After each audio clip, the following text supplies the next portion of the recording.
ത്രിയേക ദൈവത്തിൻ്റെ തിരുനാമത്തിന് മഹത്വം ഉണ്ടാകട്ടെ. കർത്താവിൽ പ്രിയ സഹോദരങ്ങളെ, ബൈബിൾ ക്രൗൺ പ്രതിദിന പ്രശ്നോത്തരിയിലേക്ക് നിങ്ങളെ എല്ലാവരെയും കർത്തൃനാമത്തിൽ സ്വാഗതം ചെയ്യുന്നു.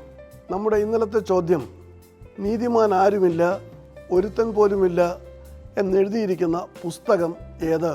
ഉത്തരം, അപ്പോസ്തലനായ പൗലോസ് റോമർക്ക് എഴുതിയ ലേഖനം 3-ാം അധ്യായത്തിൻ്റെ 10-ാം വാക്യത്തിലാണ് ഇത് എഴുതിയിരിക്കുന്നത്.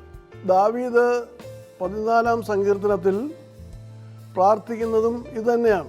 ദൈവമില്ല എന്ന മൂഢൻ തൻ്റെ ഹൃദയത്തിൽ പറയുന്നു, അവർ വഷളന്മാരായും മ്ലേച്ഛത പ്രവർത്തിക്കുന്നു, നന്മ ചെയ്യുന്നവൻ ആരുമില്ല. ഇന്നലത്തെ വിജയി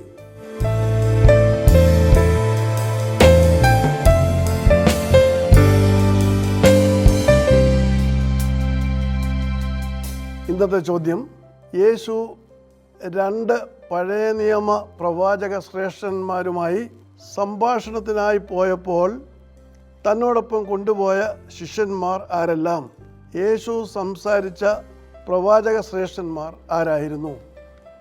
ചോദ്യം ഞാൻ ആവർത്തിക്കുകയാണ്. യേശു 2 പഴയ നിയമ പ്രവാചക ശ്രേഷ്ഠന്മാരുമായിട്ട് സംഭാഷണത്തിനായി പോയപ്പോൾ തന്നോടൊപ്പം കൊണ്ടുപോയ ശിഷ്യന്മാർ ആരെല്ലാം? യേശു സംസാരിച്ച പ്രവാചക ശ്രേഷ്ഠന്മാർ ആരായിരുന്നു? ഉത്തരങ്ങൾ അറിയിക്കുക. ദൈവം നമ്മെ അനുഗ്രഹിക്കട്ടെ. താഴെ കൊടുത്തിരിക്കുന്ന വാട്സാപ്പ് നമ്പറിൽ നിങ്ങളുടെ ഉത്തരങ്ങൾ അയയ്ക്കുക.